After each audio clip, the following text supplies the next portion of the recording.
Lucas 6,46. Alguém nos visita hoje? Dá um tchauzinho para você aí. Que bênção, Deus abençoe, sejam muito bem-vindos. Lucas 6,46. Todos acharam? R.A. Diz assim a palavra do Senhor: Por que me chamais Senhor, Senhor, e não fazeis o que vos mando? Todo aquele, preste atenção nesse versículo, todo aquele que vem a mim e ouve as minhas palavras e as pratica, eu vos mostrarei a quem é semelhante. É semelhante a um homem que, edificando uma casa, cavou, abriu profunda vala e lançou o alicerce sobre a rocha, e vindo a enchente, arrojou-se o rio contra aquela casa, e não pôde abalar por ter sido bem construído. Mas o que ouve e não pratica é semelhante a um homem que edificou uma casa sobre a terra sem alicerces.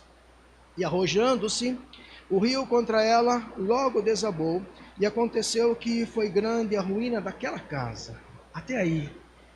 Espírito Santo, fala conosco para que, ó Deus, o que nós formos ouvir hoje aqui seja mais do que uma combinação de tinta e papel, mas uma revelação do céu, ó Deus, para cada coração, para cada vida. Diante da multiforme sabedoria do Senhor, nós nos rendemos e oramos para que o Senhor possa mover sobre esse lugar, sobre cada um, trazendo não exatamente o que queremos, mas o que precisamos do Senhor. Por isso, abre o nosso entendimento e que toda ação contrária seja inutilizada, ó Deus, nesse lugar, e que ouça-se a voz do Senhor aqui. Oramos para a glória do teu nome. Amém? Muito bem, eu quero trabalhar um pouco hoje e o nome dessa mensagem é tomada de decisões. Eu sempre tive a Bíblia como um manual, na verdade, um guia prático daquilo que nós precisamos. Porque é claro que quando nós compramos quaisquer que sejam equipamentos, você recebe um manualzinho e ali ele vai ajudar você a trabalhar, a tirar o melhor daquele equipamento. E a Bíblia, e ela nada mais é do que também um manual, porque ela fala daquele que nos constituiu, e ele traz um guia prático para que essa vivência nossa aqui, a nossa caminhada nessa terra, Deus possa tirar o melhor de nós, sem que haja prejuízo. E que prejuízos são esses? Prejuízos de escolhas próprias que não levariam a lugar nenhum. Segundo diz Provérbios 14:12, que o coração do homem, aos olhos do Senhor, aos olhos do homem todo o caminho é perfeito, mas lá no final, nós vamos ver que não é legal, que são caminhos que não dão prazer. Mas nós entendemos que o que Deus tem para nós quem? Todos aqueles que aproximam-se dele. Porque a Bíblia diz que Deus, ele reconectou a humanidade pela cruz, e todos aqueles que creem, e aqueles que vêm até ele, aqueles que o confessam, serão salvos. E eu gosto muito de um texto onde o povo de Deus do Antigo Testamento, ele está preso, ele está cativo, mas ele está cativo por uma permissão de Deus. E eles estão 70 anos no cativeiro, e de repente Deus levanta um profeta para que escrevesse uma carta a esse povo. E essa carta está no capítulo 29 de Jeremias. E no versículo 13, Deus diz assim: eu é que sei os pensamentos que tenho para vocês, planos de paz e não de mal, para vos dar uma esperança e um futuro. Ele está dizendo, se você entendesse o meu coração, se você parasse de se debater, você saberia que todos os meus projetos, eles são projetos para que você tenha uma vida legal. Ele diz, eu quero dar para você uma esperança e um futuro. Para quem que ele escreve? Para pessoas que talvez já tivessem abdicado, renunciado das suas vidas. Tamanho era o sofrimento, talvez era a incapacidade de por si mesmos, pelo seu próprio braço, fazer alguma coisa. Mas ele diz, eu é que sei os planos que eu tenho para vocês. Jeremias 29:11 foi o que eu disse? Eu é que sei os planos que tenho para vocês, planos de paz e não de mal, para vos dar uma esperança e um futuro. Então, orareis a mim, é isso? Deu 12. Então me invocareis e passarei a orar, e eu vos ouvirei. Então eu estou dizendo, aquilo que foi interrompido, é necessário que você reconecte, mas você precisa enxergar diferente da situação que você vive. Por isso que o escritor aos Hebreus diz que a fé é o firme fundamento do que eu não vejo, mas aquilo que está lá, eu sei que está lá. A fé, ela é essencialmente o que precisa partir de dentro e transformar o que está fora. Porque o que está fora, se for dado crédito para o que está fora, a gente para de viver. A gente abre mão de projetos, a gente abre mão de coisas. Há pessoas que abrem mão da sua própria vida, porque naturalmente falando, eles não conseguem visualizar nada. Então Deus está falando assim, eu é que sei. Ou seja, vocês não perceberam ainda. Eu é que sei os planos que eu tenho para você. E talvez haja pessoas se perguntando assim, ou se questionando, dizendo, mas tá, então por que eu estou na situação? Tá, e por que acontece isso? Bom, aí a gente poderia pregar no outro dia sobre o que coisas acontecem para o bom, para o justo e para o injusto. Mas nós vamos trazer hoje algumas colocações aqui, que talvez o que nós estejamos vivendo hoje nada mais é do que resultado do que eu escolhi. Voluntária ou involuntariamente, de escolhas e tomada de decisões. E a Bíblia fala, em Mateus 13, Jesus fala sobre a parábola do semeador. E saiu o semeador a semear, e uma parte da semente caiu à beira do caminho, os pássaros comeram. Outra parte caiu na terra rochosa, ali esboçou crescer, mas o sol veio e não tendo raiz em si mesmo, morreu. Outra parte caiu entre os espinhos, e ela cresceu, mas os espinhos cresceram junto e a sufocaram. E a Bíblia diz que a outra parte da semente, uma outra semente caiu numa terra boa, e essa enfim produziu fruto. E eu olho para esses textos e isso me traz uma realidade inquestionável.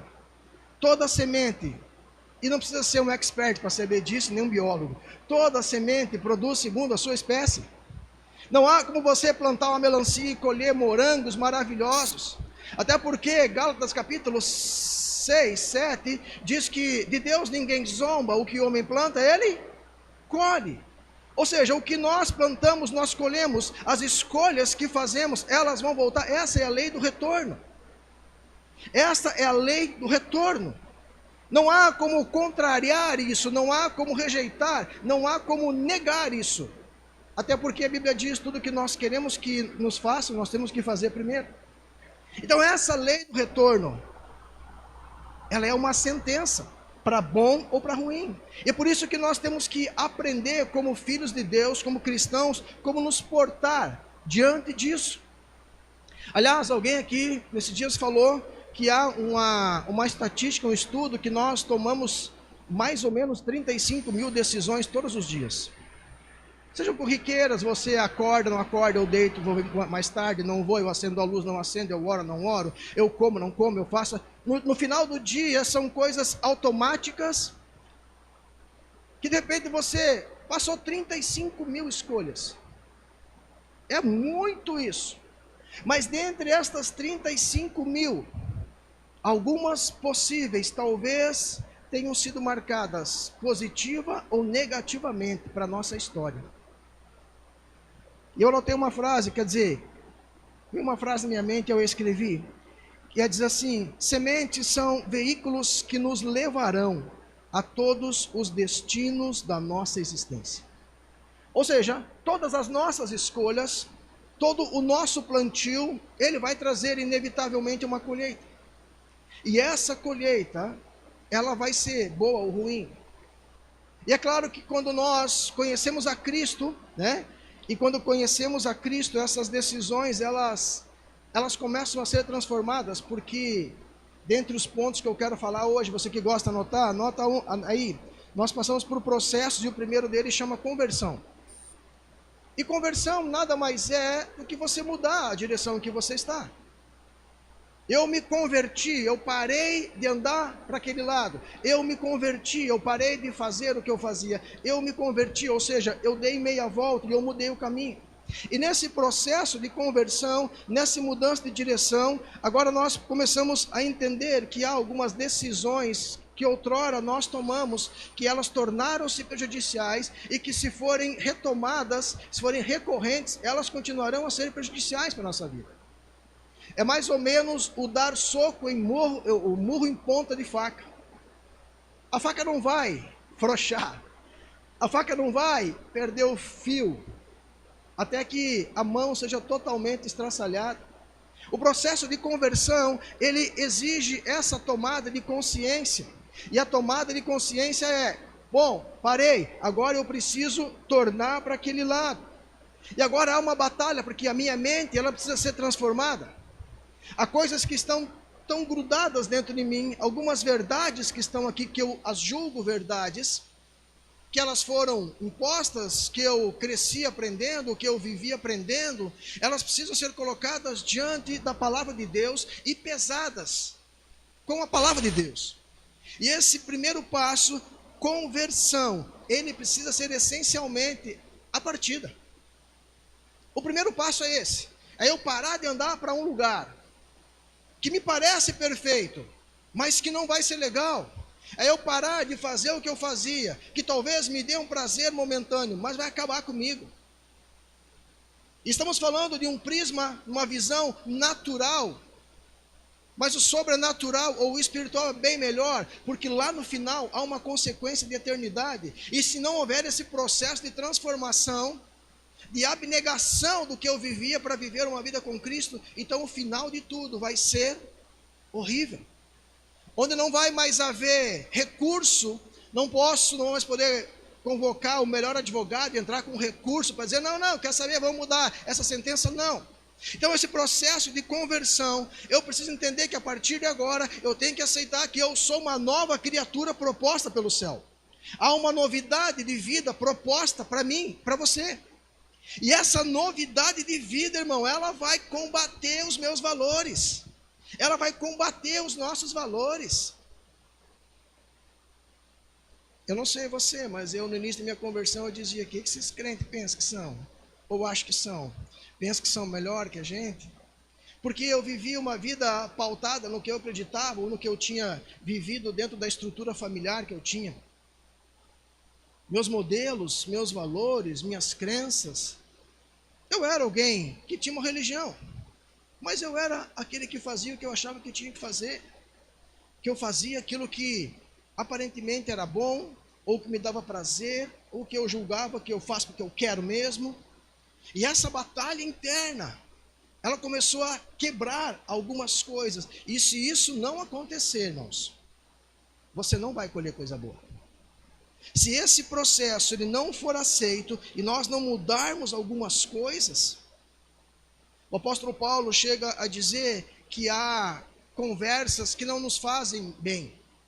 E ele diz em 1 Coríntios 15:33 que as más conversações, algumas traduções dizem as más companhias. Eu tenho que amar todo mundo, mas tem muita gente que eu tenho que deixar de andar. Porque as más companhias corrompem os novos valores, os bons costumes. E às vezes há vínculos tão próximos, que são nocivos, que são prejudiciais, que nós não queremos. E eu não estou dizendo que nós tenhamos que esquecer pessoas, mas o convívio com tantas pessoas não nos será salutar mais. Então ele diz, as más conversações, as más companhias. O salmista no Salmo 1 chega a dizer, bem-aventurado aquele que não anda segundo o conselho dos ímpios, que não se assenta à roda dos escarnecedores, que não se detém no caminho dos pecadores, é isso? Antes tem o seu prazer na lei do Senhor, e nela medita dia e noite. Ele será como árvore plantada junto aos ribeiros, que no seu tempo dá o seu fruto, cuja folha não murcha. Ah, como é abençoado esse! Então, alguns pensamentos, alguns ambientes não nos servem mais, porque nós estamos num processo de novidade de vida. Ou você entrar por aquela porta todo domingo ou todo dia de culto, não muda a sua vida, se a sua mente não for mudada. Se a sua essência, se a sua estrutura não for implodida, pum! Não muda. Porque na primeira dificuldade você vai chutar o balde. Na primeira dificuldade você vai escarnecer. Na primeira dificuldade você vai falar de tudo, de todos. Na primeira dificuldade você vai ser um agente destruidor, ao invés de ser um agente transformador. Conversão. Aceitar que sou nova criatura. Aliás, o apóstolo Paulo dizia isso, que se eu não mudar a minha mente, eu ainda vou continuar sendo atingido pelo mundo, tomando a forma ou mantendo a forma do mundo. Não vos conformeis com o mundo, mas transformai-vos pela renovação da vossa mente. E volto a dizer, esse é um processo tão difícil, porque nós nos acostumamos àquilo. Nós vivemos por muito tempo aquilo, nós acreditamos. E para mudar isso, e essa transformação vai exigir algo ou algumas coisas que talvez para muitos sejam difíceis. Ela vai exigir, primeiro, controle emocional. Alguém aqui é porva curta? Alguém sempre tem a resposta na ponta da língua? Vai ter que mudar, irmão. Porque a Bíblia diz em Provérbios 15:1 que a palavra dura suscita a ira, mas a palavra branda diz... Como é que é? A palavra dura suscita a ira, mas a palavra branda... Me ajuda, Provérbios 15:1.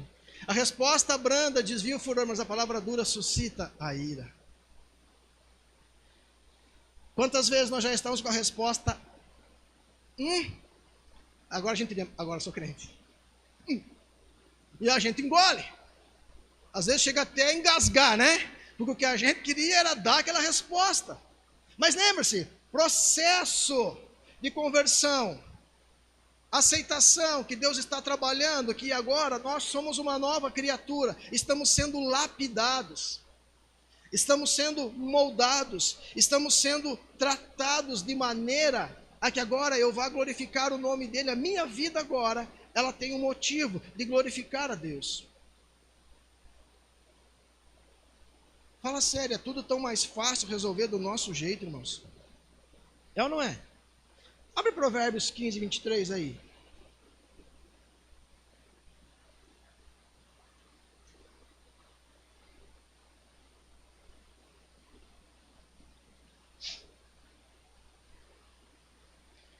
O homem se alegra em dar a resposta adequada, e a palavra a seu tempo, quão boa é.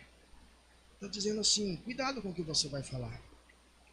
Cuidado com o que vai sair da sua boca. Aliás, aqui há algo que a gente tem que pensar, porque a Bíblia diz que o que a boca fala, que o coração está cheio. Às vezes nós só estamos jogando para fora o que está dentro. E às vezes nós nos surpreendemos com aquilo que ainda sai. É porque está lá, é porque foi cultivado, é porque não foi arrancado ainda. E esse processo de limpeza se dá, segundo Jesus diz em João 15:3, vocês estão limpos pela palavra que vos tenho falado. Por isso, se você não se submete à palavra, você não consegue ser alcançado pelo processo de transformação.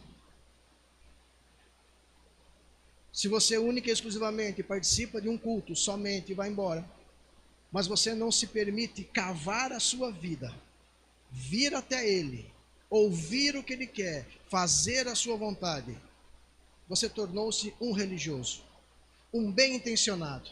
E de bem intencionado, o inferno está cheio. Ó, vocês estão bons, hein? Então esse requerer do céu sobre nós você tem que mudar. Você precisa, para o seu bem. Fala para o seu irmão, é para o seu bem. E esse para o seu bem, às vezes nós estabelecemos o que é bom para nós, mesmo sofrendo. Quantas vezes eu chegava em casa drogado, quantas vezes eu chegava em casa, como dizem os jovens, mais louco que o Batman, aquela sensação horrível. Eu deitava na cama e eu fazia uma oração para mim, sincera. Eu dizia, Senhor, tira esse sentimento que eu nunca mais vou usar nada disso.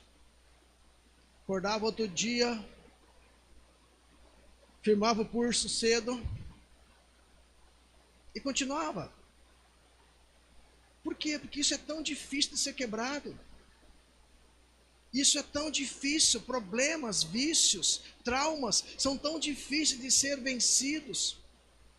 Ou nós entendemos que aquele que começou a boa obra, ele é fiel para completar, e nos permitimos isso. E nos permitimos ser tocados, arrancados. A raiz tem que ser tirada de tantas coisas.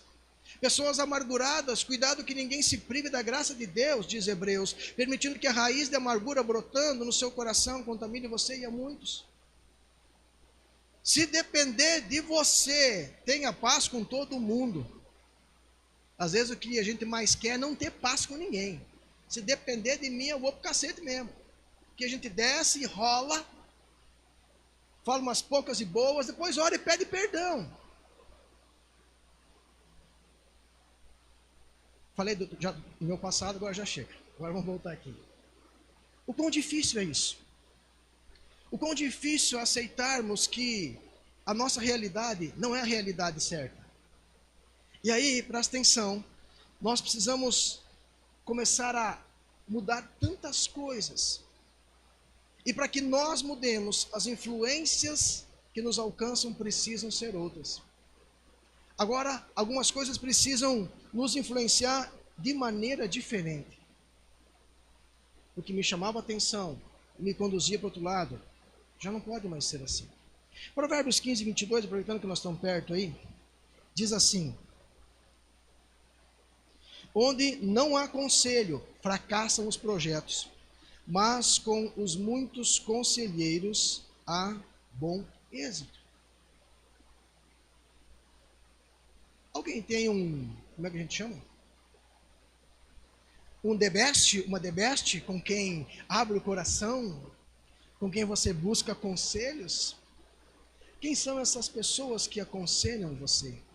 Para quem você abre o seu coração? O que você ouve?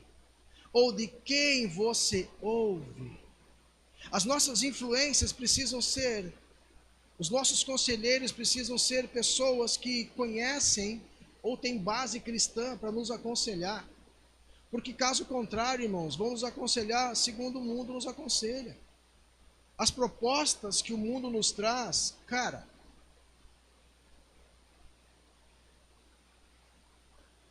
me parece que Deus quer que eu fale um pouco de mim hoje, então não posso resistir a isso. Mas eu não gosto de falar o que eu vou falar para vocês, isso já passou na minha vida. Mas eu vivia alguns modelos, ou melhor, eu vivia o modelo do meu pai. E embora meu pai nunca tenha deixado faltar nada dentro da minha casa, ele não era muito certinho com a minha mãe. Ele era alguém que tinha suas brigas, não com a minha mãe, mas com todo mundo. E aos 16 anos ele me deu a primeira arma. E eu, muito macho lá no sul, né? Aquela cultura do machista. Eu andei com 2 anos com aquela arma menor e aos 18 anos eu comprei uma arma grande. Porque eu vi as histórias do meu pai. Eu vi as histórias daqueles que andavam com meu pai, dizia: hoje teu pai fechou aquele lugar, das tias, das primas, das avós, não sei. Teu pai quebrou tudo, e eu andava com aquilo, meu pai andava com uma faca de um lado e um revólver do outro. Eu vi histórias do meu pai. E eu comecei a percorrer esse modelo. Ele era a influência que eu precisava. Então eu corria e esperava que alguém fosse o meu oponente, para que eu pudesse sacar aquele negócio que me fazia corajoso e falar: agora fala comigo como você falou. E por muito tempo algumas influências me escravizaram, ainda que a minha visão era: estão colocando você para cima. Até que um dia a palavra de Deus começou a entrar. Até que um dia a palavra de Deus, ela não mais respeitou fronteiras. Você fala: mas pastor, mas Deus é gentil, sim, mas a palavra ela vai quebrando tudo, irmão.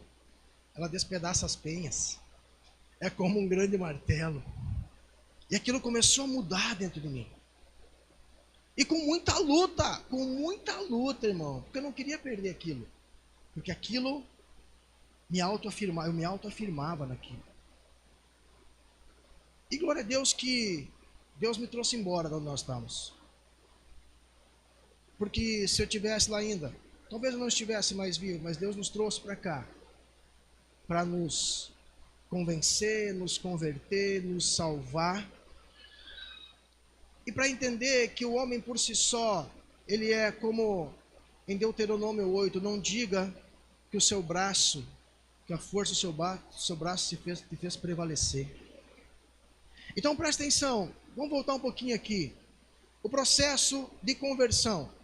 Inevitavelmente, se nós não mudarmos a direção, jamais entenderemos que é uma proposta de novidade de vida para nós. E não entendendo a proposta de novidade de vida, as nossas influências não mudam, os nossos modelos não mudam, as vozes que nós queremos ouvir, elas não são caladas. E nós continuamos a viver tudo isso. E talvez há cantos da nossa alma que não ainda ouviram a voz de Deus. A Bíblia diz em Deuteronômio 9:6, põe lá, Deus usando Moisés para levar o povo para uma nova realidade, ele fala assim: sabe, pois, que não é por causa da tua justiça que o Senhor teu Deus te dá essa boa terra para possuir, pois tu és povo de dura serviço. Vamos entender isso aqui. Deus, ele traz libertação para um povo escravo por mais de 4 séculos. E diz, ó, estou levando você para uma terra boa. Aqui é um contraste, irmãos. Eles eram escravos, tendo que fazer tijolos para a construção do Egito. Agora eles são libertos de lá e a proposta é uma terra boa. A terra está lá, é ampla, é boa, tem tudo isso. E vocês vão andar, e vão chegar lá e vão tomar aquela terra. Só que o povo de Deus, ele era tão ruim.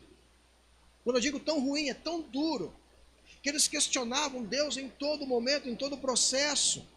Que a Bíblia chega a dizer que um caminho que talvez durasse 40 dias, alguns dizem 3 meses, outros foi percorrido em 40 anos, porque nesses 40 anos Deus precisava tratar com os rebeldes. E todos os homens maiores de 20 anos que saíram do Egito não adentraram a terra, porque eles eram rebeldes. E aqui Deus está falando assim, quer saber, eu ainda vou dar essa terra, mas não por mérito de vocês, porque vocês só me incomodam.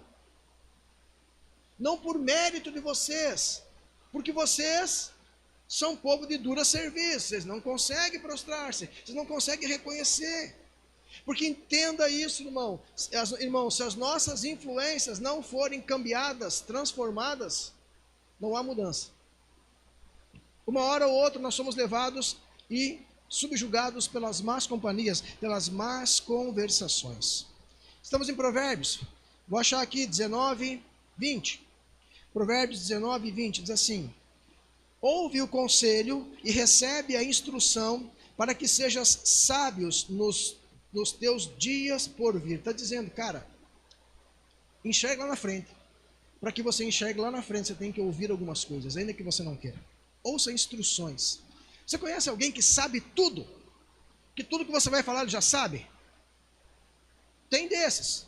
Se você fala um assunto, ele sabe. Às vezes não sabe nada, mas pensa que sabe. Mas fala.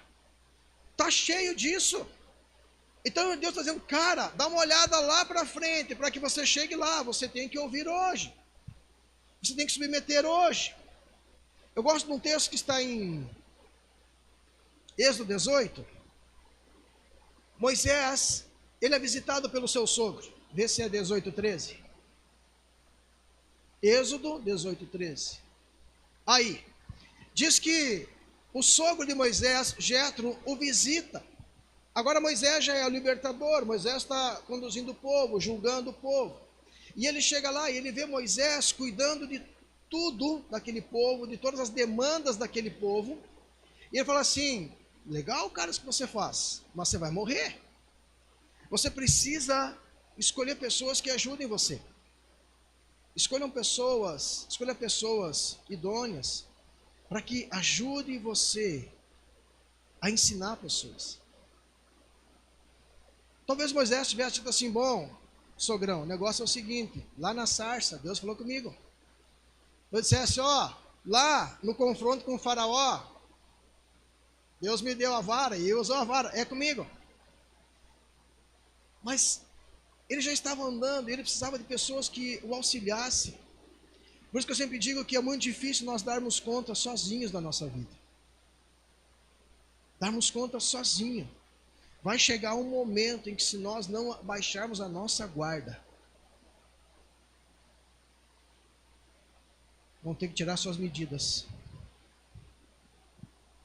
Chama faquinha. Porque não tem como dar conta sempre. Não tem como nós andarmos sem ouvirmos instruções. Ainda que nós não queiramos ouvir aquilo, ainda que aquilo não nos é confortável ouvir. Esse processo de cura requer isso. Requer isso. Requer nós abrirmos e criarmos habilidades de saber ouvir, de sermos cerceados, guardados por coisas que até então nós julgávamos que eram protetivas, mas que nos são nocivas. Então, quando eu digo para você que é necessário cortar alguns vínculos, às vezes isso é urgente demais. Urgente demais. Volta no texto base de Lucas. Lucas 6. Vamos ler de novo esse texto, 6:46.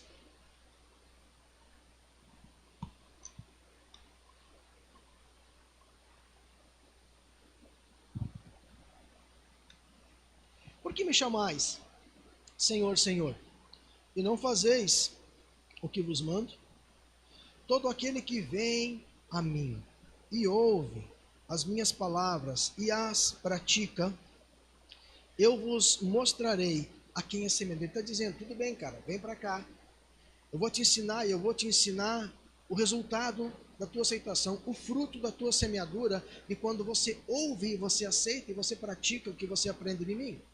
Então ele diz, é semelhante a um homem que edificou uma vala, cavou, abriu profunda vala, edificando uma casa, cavou, abriu profunda vala e lançou os alicerces sobre a rocha. E vindo a enchente, arrojou-se o rio contra aquela casa e não pôde abalar, por ter sido bem construída. Você já viu alguma coisa sobre como os prédios no Japão são construídos? Eles têm um sistema de mobilidade que quando o chão treme naquela terra e lá uma incidência muito grande de terremotos, o prédio faz assim. Quem está lá dentro continua trabalhando e o prédio faz assim. Porque eles se prepararam para isso. Eles viram a necessidade e abraçaram aquilo que poderia dar o resultado. É o que ele está dizendo, cara, você será guardado se a sua casa ela for bem construída. Mas se você ouve e não pratica, é como alguém que edifica uma casa em terra sem alicerces, sem base, sem estrutura que vai suportar todo o peso. Esse processo divino, se ele não nos incomoda, é porque talvez nós já tenhamos morrido. Talvez nós já tenhamos aberto mão de coisas, porque esse processo nos exige tanta coisa, todos os dias. E isso chega a afrontar aquilo que um dia, ou como eu sou, como eu penso ser, isso passa a ser uma afronta. Eu lembro-me que na igreja, logo quando nós chegamos em Cascavel, isso era em 2000, então nós procuramos uma igreja, porque não havia uma comunidade como a nossa, e procuramos uma igreja e acabamos frequentando uma igreja antes de irmos passar a nossa terra. E eu lembro que ali tinha um casal, eu já contei isso há algum tempo atrás, e tinha uma criancinha. E essa criancinha, a igreja pequenininha assim. E essa criancinha corria, né? E o pai ia lá e tá tudo bem, tá na igreja, vamos ver o que dá para fazer na hora do culto seguro e tal. Eles participaram algumas semanas. E um dia eu encontrei aquele homem, ele era alguém muito próspero, trabalhava com joias. Encontrei ele no mercado e perguntei, falei, oi, tudo bem? Eu falei, cara, temos sentido a falta de vocês, não os vimos mais na igreja. Ele falou, não, Sabatino, sabe o que é? Estava tudo muito bem, até que se começou a pregar doutrina na igreja. Me chamou atenção aquilo, né? E, enfim, o que ele quis dizer com doutrina é quando se começou a cobrar o que a Bíblia cobra, a ensinar o que a Bíblia ensina. Ou seja, enquanto está tudo do jeito que eu quero, está tudo muito bom. Enquanto eu posso ser lá fora uma coisa e ser aqui dentro, está tudo bom. Mas quando começa a apertar o calo, quando se ouve dizer, aquele que mentia não minta mais, aquele que roubava não roube mais, seja marido de uma só mulher, começou a apertar. E agora a igreja era uma má influência para ele. porque estava arrancando algumas coisas, a palavra começou a arrancar, falou, não, eu não quero viver isso, eu quero ser um bom religioso. Alguém que edificou a sua casa sem alicerces. Alguém traz meu celular, por favor, está no escritório. Tem uma frase que eu anotei, que é muito interessante, eu quero reproduzir essa frase antes de orar com vocês. E aquele casal, nunca mais os vi, mas eles deixaram de crescer como indivíduos, como família, como filhos de Deus, porque eles rejeitaram a instrução. Filho meu, não rejeites a instrução do teu pai, Salomão diz. Abrace isso, isso vai ser bom para você. E eu creio que às vezes nós estamos esperando um culto que vai mover de maneira que nós, obrigado, que nós esperamos ouvir o que queremos, que vai ser um culto que eu vou dançar, que eu vou pular, que glórias e aleluias não serão escassas, porque eu estou ouvindo coisa boa. Mas há um texto, uma frase que eu anotei aqui, deixa eu achar. Nas minhas conversas de eu comigo mesmo. Ore pelas suas decisões, para não ter que orar pelas suas consequências. Põe o pé no chão. Antes de você decidir alguma coisa, veja se é isso. Coloque do lado a palavra de Deus. E essa frase por si só é impactante, se não fora do maior evangelista do século, né? Do último século, Billy Graham. Ore pelas suas decisões, para não ter que orar pelas suas consequências. Veja qual semente você está lançando, porque de Deus ninguém zomba. O que plantamos, o resultado virá. O que plantarmos, nós colheremos. Eu acredito que o que Deus espera, Deus ele é poderoso para fazer o quê? Infinitamente mais do que pedimos ou pensamos. Mas Deus ele não vai fazer talvez o que eu peço ou o que eu pense se não estiver alinhado com a palavra dele. Por isso que Tiago diz, vocês pedem, mas não recebem, porque vocês pedem para gastar com os seus prazeres. Então, quando nós, como indivíduo, nós como coletividade, nós como igreja, entendermos que essa palavra, ela é uma direção segura para nós, como diz Davi, lâmpada para os nossos pés e luz para o nosso caminho, nós vamos entender que muitas coisas do lado de fora não podem mais atingir a minha atenção, e a minha atenção precisa ser nessas veredas, nesses caminhos. O meu pé tem que ser num chão seguro. É isso que Deus quer fazer com a sua igreja. A esses lugares que nós queremos que Deus nos leve. E são a esses lugares que Deus nos quer levar.